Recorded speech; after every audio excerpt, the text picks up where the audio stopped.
I messaged Ben in lockdown and I found his original email to me saying, and you look back now what they are as a brand, and it's like, hi, I'm Ben. I run a company called Gymshark. I think would like to be involved.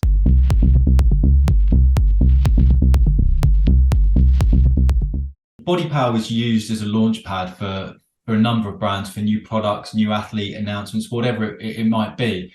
There's two brands I think have probably transcended from the fitness industry into the wider world now. I'm speaking specifically about Gymshark and Grenade.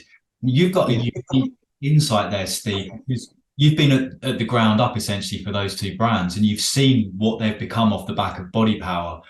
I was wondering whether or not there was any unique insight you had in what was it about those two brands specifically that have seen them transcend to the fact that now, everyone in the gym is wearing Gymshark. You can buy grenade bars in Marks and Spencers, like things we just wouldn't have thought were possible. Yeah, yeah. Hierarchy of success, is it the idea? Is it work ethic? Anything from because you're on the sidelines of these brands' growth, Yeah, right? yeah. I'd say it's an interesting one because I think it was great. I remember I messaged Ben in lockdown and I found his original email to me saying, you look back now what they are as a brand, and it's like, hi, I'm Ben. I run a company called Gymshark. I think would like to be involved, and that sort of thing. And I think in reality, looking at what those guys did, I think You wish you'd taken equity instead of fee for their stand. I've joked many a time I'd have taken a percent instead of a stand bill fee. But yeah, it's nice. Like, to still speak to the guys, and but from that point of view, I think those guys nailed in the sense of influencer marketing. I still look and go, well, it'd been around in many ways in sports. There's endorsement deals and everything, and you know we, from an event point of view, you bring names to drive traffic to your event. But from a brand point of view, obviously they're the YouTube element of getting the Jeff Seeds and the Matt Oguses and all these guys that have got a real core following to then goes back to what I think we said right at the start, maybe pre-record, that bringing people to something in real life that they've never seen before is pretty unique. And that's what, Ben and the guys did there, with I I was going to say something unique they did was put ridiculously loud music on in that first year that I consistently had to say to Lewis, turn that down. But I think they just harnessed, very much a live activation through and merge that digital online world of YouTube to bring those people to real life. And then, the product is something that works for that audience at the time with the Lux tracksuits and everything. And Uh, what you gave them as well, which no other brand had really been able to capitalize on before, was a sense of community. And everything that Gymshark has done since has been that the anti-corporate approach and all about the community. And I think that's where I remember the first time I saw Gymshark and I walked past and there was this queue and I just couldn't work out what people were queuing for. There was their old logo on the stand, like you say, music blaring. Just thinking, what are all these kids doing, queuing? And yeah.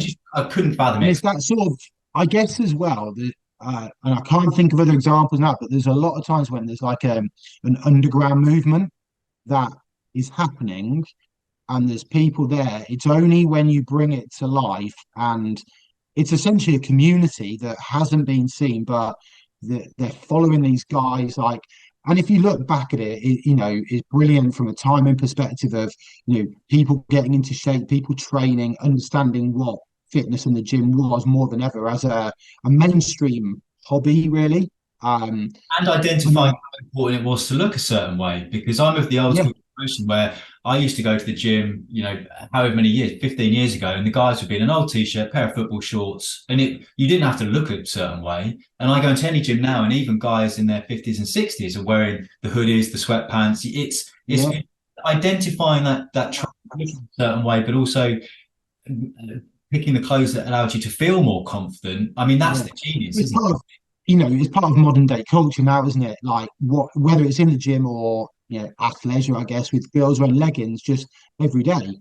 it? Like you wouldn't have seen that either. But I think, yeah, so I think those guys absolutely nailed from a point of view of bringing that underground community and what they knew through YouTube, bringing them and once again working and saying, right, we're bringing these guys over, and then we would use that on our marketing as well. And I think that's the other thing is you have to have that relationship and partnership to go a brand, if they work with an organizer, can harness so much more.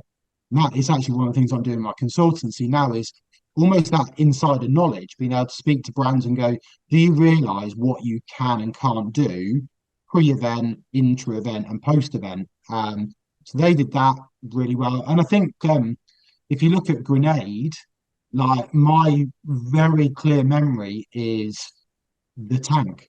Sure. Going speaking to Jules, and it was like, oh, we're driving the tank down the motorway, and this, that, and the other. And you know, they've always created activations and wanted to stand out, haven't they? From anything I can remember, Grenade was about the activation piece. And they did that uniquely. Obviously, they had some like the athletes at the time they had with them were some of the best known in the UK.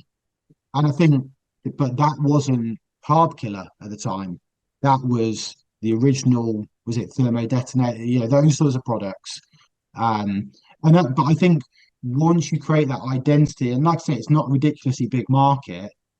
Once you create that identity of we are this brand, we're a leader, then you either get the buyers coming in, and we used to get a lot of buyers. I remember from like the Middle East or Turkey or wherever coming in, and I remember speaking to a couple of the brands and Grenade and Cymex and all these, and saying we've just picked up distribution in X, Y, and Z, and you think that's one of the things that people were looking for at that time, Mm. that maybe not specifically that product, but sports nutrition, because the UK was probably second to the US, but the rest of the world didn't have these products. So cool brands, distribution, everything, which is that's I guess from a sports nutrition market, I guess the clothing Gymshark was more of a D2C model, isn't it? Without the distribution.